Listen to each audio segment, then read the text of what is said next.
Buenas tardes, ingeniero Gastón Marcos Flores y compañeros presentes. En esta oportunidad del grupo 2 va a exponer el tema de modalidad de precio fijo, precios promedios y operaciones de swaps y warrants.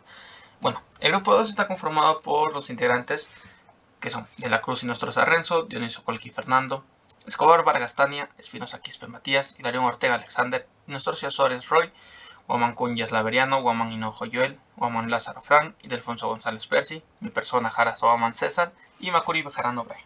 Bueno, empezamos. Empezamos con modalidad del precio fijo.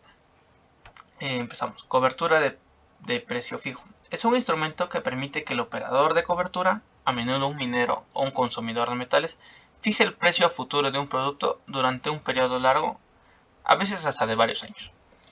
Bueno, contrato de precio fijo. Es aquel en el que el cliente y el proveedor firman un precio que no variará, ni que decir tiene que para que el proveedor, principalmente, esté de acuerdo en firmar un precio fijo. Deberá conocer de antemano a la perfección y en detalle lo que debe hacer. Si la definición es ambigua, este no estará dispuesto a firmar un precio fijo. Siguiente. Bueno, tenemos ventajas y desventajas, ¿no? Una ventaja.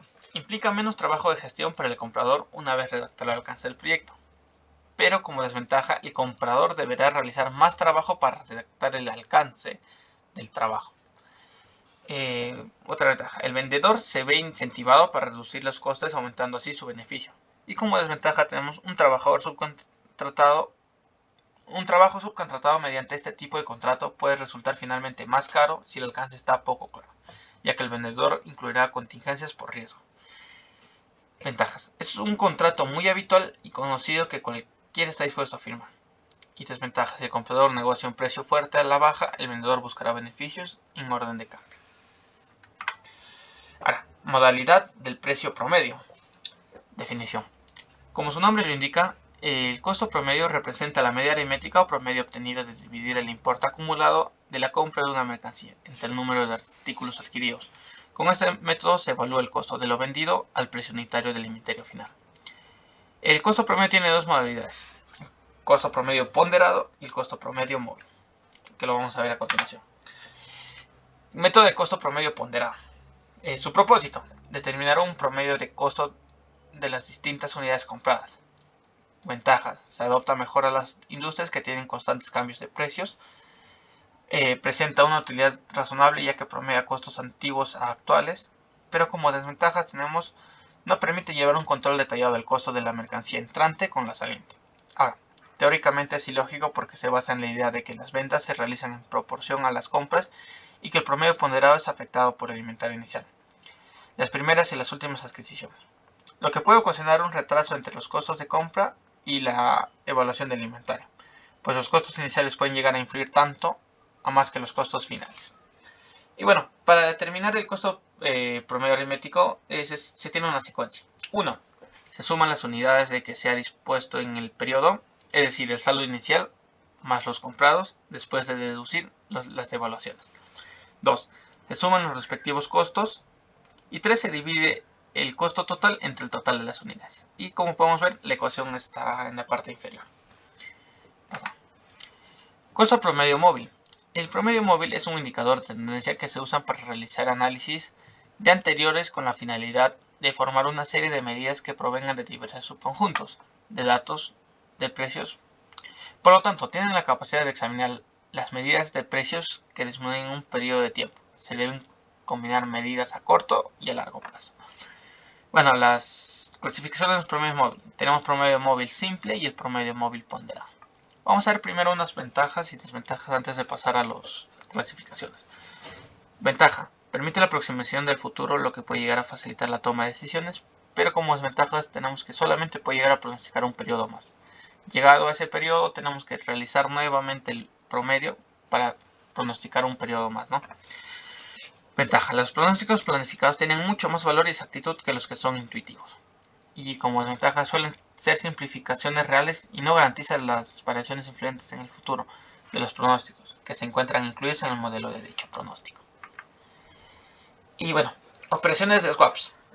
Definición: el swap o permuta financiera es un derivado financiero que consiste en el intercambio de flujos monetarios entre dos partes, que está sujeto a evaluaciones de los tipos de intereses, divisas, materias primas y otras actividades financieras. Un poco de su historia. El swap surgió en los años 70 en el Reino Unido para cubrir las fuertes oscilaciones del mercado que se encontraba en ese tiempo, más que nada de divisas, y debido a su alta aceptación se consolidó rápidamente hasta llegar a ser hoy en día el tipo de intercambio que más se contrata en los mercados derivados, con un 80% de cuota y aceptación. Pasamos. Y bueno, beneficios. Los swaps generalmente son utilizados para reducir los costos y riesgos de financiamiento o para superar las barreras de los mercados financieros. Es decir, un swap es una transacción financiera en la que dos partes contractuales acuerdan intercambiar flujos monetarios en el tiempo. Su objetivo consiste en mitigar las oscilaciones de las monedas y los tipos de interés. Bueno, primero vamos a conocer los tipos, ¿no? Tenemos el swap de tipos de intereses, el commodity swap, el equity swap, credit and default swap y los que podemos observar. Y bueno, en el swap de tipos de intereses tenemos dos, que es el interest rate swaps o por sus siglas IRS y el basis swap, como podemos ver un ejemplo.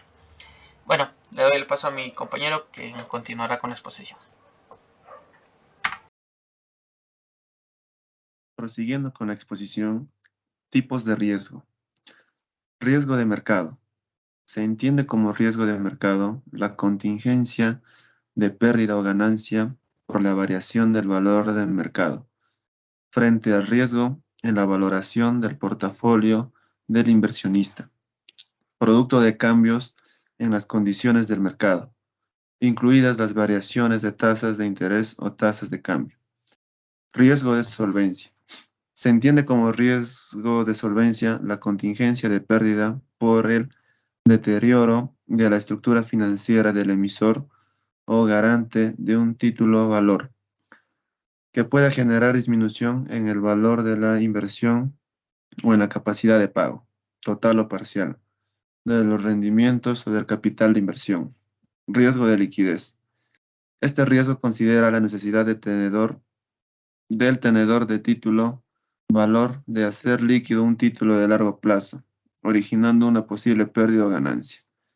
Parafraseo. El tipo de riesgo deberá ser informado a la bolsa al momento de ingresar los títulos al sistema de navegación y en todo caso en el reporte diario de la información a que haya lugar. Participantes. En todo swap deben participar como mínimo 3 tipos de agentes: originador, agente volteador y tercero. Operaciones de warrant. Definición. Los warrants son productos financieros derivados. En concreto, son opciones negociables en forma de título valor que ofrecen a su propietario el derecho, pero no la obligación, a comprar call o vender put una cantidad determinada de activo subyacente, a un precio fijo, precio de ejercicio o precio de strike, durante un periodo de tiempo hasta una fecha determinada, fecha de vencimiento, a cambio del pago de un precio, prima. Características de los warrants. Un warrant, al igual que una acción, es un título valor y, como tal, no se puede vender si no se ha comprado antes, pero es totalmente negociable. Un warrant es un producto derivado, lo que significa que el warrant deriva de la existencia previa de otro activo, denominado activo subyacente. El activo subyacente puede ser cualquier tipo de activo financiero: índice, acción, tipo de interés, divisas, cestos de acciones, obligaciones, materias primas, etc. Un warrant tiene fijado desde su emisión el activo subyacente, el precio de ejercicio y el vencimiento.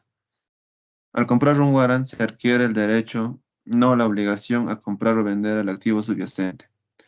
El precio que se paga por un warrant se denomina prima, y es lo que cuesta adquirir el derecho a comprar o vender el activo subyacente. La prima depende de varios parámetros: el precio de ejercicio, el precio del activo subyacente, la volatilidad, el tiempo de vencimiento, el tipo de interés y los dividendos. La diferencia más importante entre la inversión directa en el activo subyacente y la inversión en warrant radica en que el desembolso realizado para comprar un warrant es menor que el desembolso para adquirir el activo subyacente, obteniendo el mismo beneficio o pérdida. Ejercitar un warrant se hace efectivo el derecho a comprar o vender el activo subyacente. Tipos de warrants: europeos y americanos. Warrant europeo: aquellos que solo se pueden ejercitar en la fecha de vencimiento práctica. Warrant americanos: aquellos que pueden ejercitarse en cualquier momento de la vida del warrant hasta el vencimiento. Warrant call: cuando un inversor decide apostar al azar y comprar un warrant call, adquiere el derecho a comprar una determinada cantidad del activo subyacente a un precio fijo, precio de ejercicio, en cualquier momento desde la fecha de compra hasta la fecha de vencimiento. Si el warrant es americano, o solo en la fecha de vencimiento, si el warrant es europeo. Warrant put: en caso contrario, cuando el inversor espera un descenso en el precio de activo subyacente, entonces deberá comprar un warrant put, adquiriendo así el derecho a vender una determinada cantidad del activo subyacente a un precio fijo, precio de ejercicio, en cualquier momento desde la fecha de compra hasta la fecha de vencimiento, si el warrant es americano, o solo en la fecha de vencimiento, si el warrant es europeo. Ejercicios. El primer ejercicio es: el 15 de octubre de 2022, usted adquiere un bono cupo cero que vence el 10 de marzo de 2023. Usted paga por él 97.500 euros y espera recibir a su vencimiento 100.000 euros. Estima el rendimiento anual de su inversión según los siguientes sistemas de cálculo de días entre ambas fechas. La solución: el número real de días entre ambas fechas, que sería 146 días, más los intereses, que serían el 6.322% anual, el número real de días entre ambas fechas, que sería 146, con un interés de 6.41% anual, el número de días entre ambas fechas, que sería 145, con un interés de 6.36% anual. Entonces nos quedaríamos con el rendimiento que realmente obtiene sería de 6.41 anual en actual.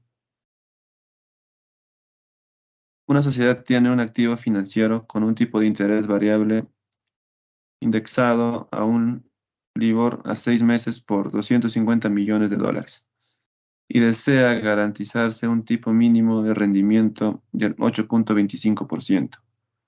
Y si suponemos que el tipo cae hasta un 7% 6 meses después, calcule cuánto recibiría el propietario del floor si la primera pagada por este fuese de $500,000 al semestre. La solución: el floor, que sería con un resultado de 1.062.500. Si una empresa adquiere un capital del 10% durante 5 años referido a un Euribor 90 días sobre el principal teórico de 300 millones de euros, el banco que actúa de contraparte la cobraría en concepto de prima de 6.30 millones de euros a realizar en un único pago. A cambio de ello, cada 3 meses o en cada fecha de liquidación, si el Euribor 90 está por encima del 10%, el banco le pagará a la empresa propietaria del CAP la diferencia durante dicho periodo. Calcule lo que en el banco le pagaría a la empresa si el Euribor 90, el día de la primera fecha de liquidación dentro de 3 meses fuera del 12.5%. Si 3 meses después fuese del 11.75%, si a los 9 meses fueran 10.25% y al año alcanzan 9.5%. Como podemos observar en las soluciones, se ha trabajado con los 4 porcentajes que nos han brindado y ahí tenemos los resultados. Una empresa desea cubrir una cartera valorada en 3.5 millones de dólares durante los próximos 3 meses, utilizando un contrato de futuro sobre el índice S&P 500 que vence dentro de 4 meses. El valor del índice S&P 500 es la actualidad es de 1.884 puntos. Cada punto vale a $225. Y el coeficiente beta de la cartera es de 1.5. La beta entre el índice y el contrato del futuro de la unidad. El tipo sin riesgo a un año de plazo es de 3% anual y el rendimiento sobre dividendos del SIP es del 2% anual. ¿Cuál es el ratio de cobertura?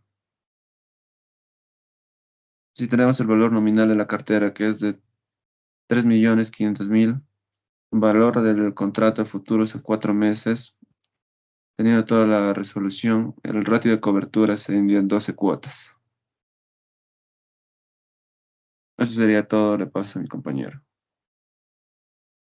Continuando con la exposición, tenemos el ejercicio número 4. Una empresa desea cubrir una cartera valorada en $3.5 millones durante los próximos 3 meses, utilizando un contrato de futuros sobre el índice S&P 500 que vence dentro de 4 meses. El valor del índice S&P 500 en la actualidad es de 1.884 puntos, donde cada punto vale $250. El coeficiente beta de la cartera es de 1.5. La beta entre el índice y el contrato de futuros es de unidad.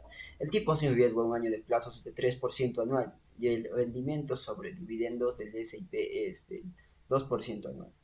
Entonces la pregunta es, ¿cuál es el ratio de cobertura? Para llegar al ratio de cobertura tenemos que tener en cuenta variables como el valor nominal de la cartera, que en este caso es de 3.5 millones de dólares.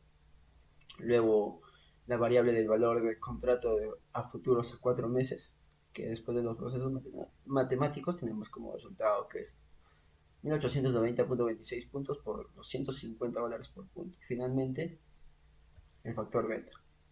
Esta oportunidad es 1.5. Pues los cálculos matemáticos, finalmente tenemos como resultado que son necesarios 12 contratos. Ejercicio 5. Un contrato a plazo forward de un año de duración sobre un activo que no paga dividendos se realiza en el instante en el que el precio del mercado de dicho activo es de 40 euros y la tasa sin riesgo es de 3% anual. 6 meses más tarde, el precio del activo es de 45 euros y el tipo sin riesgo sigue siendo 3% anual. ¿Cuál será en ese momento el precio del contrato a plazo y su valor para el comprador del contrato? Bien, procedemos a responder la primera pregunta. Para ello, utilizamos el precio del activo, que es 45 euros, y también el interés del 3% y en el transcurso que pasó, en este caso es en 6 meses. Tenemos como resultado 45.67. Una vez obtenido este resultado, procedemos a responder la segunda pregunta, la cual es, ¿y su valor para el comprador del contrato? Igualmente utilizamos ya variables mencionadas en el problema y tenemos como resultado 4.4. Continuando con el ejercicio 6. Supongamos que el valor del IBEX 35 es de 10.500 puntos y las letras del tesoro a un año de plazo tienen actualmente una tasa del 3% anual. El rendimiento anual esperado sobre el dividendo del IBEX 35 es del 5%. ¿Cuál sería el precio del futuro con un año de vencimiento? Bien, aquí solamente utilizamos los respectivos porcentajes ya dados por el problema y el valor del IBEX 35, cuál es 10.500 puntos, obteniendo como el precio del futuro con un año de vencimiento sería 10.290 puntos. Ejercicio 7. Un hipotético contrato de futuro sobre un activo subyacente cuyo precio de mercado actual es de 18.000 y que no paga dividendos, tiene su vencimiento dentro de 6 meses. Si el tipo de interés de las letras del tesoro a un año de plazo fuese del 3%, ¿cuál sería su precio? ¿Qué ocurriría con su precio si el vencimiento del futuro tuviese lugar dentro de un año? Por último, calcula el precio del contrato de futuros para un vencimiento dentro de 3 años y un tipo de interés sin riesgo del 4% anual. En primer lugar, vamos a hallar el interés equivalente a 6 meses, ¿no? Semestral, en este caso. Una vez hallado ese porcentaje del interés, el cual es 1.489, procedemos a responder las 3 preguntas. Cada una de ellas teniendo en cuenta el precio del mercado actual, el cual es 18.000, y las respectivas variables que siguen a ello, ¿no? En primer lugar, a la pregunta 1 tenemos ¿Cuál sería su precio? 18.268. La segunda pregunta, ¿qué ocurriría con su precio si el vencimiento del futuro tuviese lugar dentro de un año? 18.540. Y finalmente, el precio del contrato de futuros para el vencimiento de 3 años y tipo del interés sin riesgo del 4% anual, siendo como el último resultado 20.247. Ejercicio 8. Una opción de compra sobre una acción de Iberdrola que tiene un precio de 20 euros se ejerce un día en que la acción de la compañía eléctrica cotiza en el mercado a 21.5 euros. Suponiendo que fuese una opción de tipo europeo, calcule a. El flujo de caja del propietario de la opción en la flecha de ejercicio. B. El beneficio de la operación si la prima pagada 3 meses antes fue de 0.75 euros. C. El rendimiento de la operación. D. Calcule lo mismo que en los dos puntos anteriores, pero teniendo en cuenta el precio del tiempo, tipo de interés libre de riesgo 4% anual. En primer caso, hallamos el flujo de caja, cual viene a ser solamente la diferencia. Tenemos como resultado 1.5 euros. Luego procedemos a hallar el beneficio. Tenemos como resultado 0.75 euros. Y en la pregunta C, tenemos el rendimiento de la operación, ¿no? En este caso es el 100%. La pregunta D nos pide igual calcular lo mismo que los puntos anteriores, pero esta vez teniendo en cuenta el precio del tiempo. En este caso tenemos como resultado 98.04%. Finalmente, el ejercicio 9. La adquisición de 100 acciones del BBVA a un precio de mercado de $5.5 por acción. Sin embargo, Ana tiene miedo de que el precio de BBVA caiga durante los 2 meses siguientes a su adquisición. El valor Ana González está considerado la del mercado de una opción de venta at the money sobre BBV con vencimiento dentro de 2 meses. Es de 0.22 euros. ¿Qué beneficio o pérdida tendrá Ana si compra las acciones del BBVA pagando 5.5 euros por título y transcurridos 2 meses del precio cae a 4.5 euros? ¿Qué ocurriría si ella hubiese adquirido la opción de venta? Pues en este caso primero se tiene que ver la compra de acciones sin cubrirse. Para ello utilizamos 4.5 euros menos 5.5 euros, que es el precio por acción, y lo multiplicamos por 100 y tendríamos como un resultado negativo de menos 100 euros. Ahora pasamos a comparar con la otra opción, que es comprar opciones de venta como cobertura, en lo cual solo se perdería 22 euros. Gracias. Eso fue.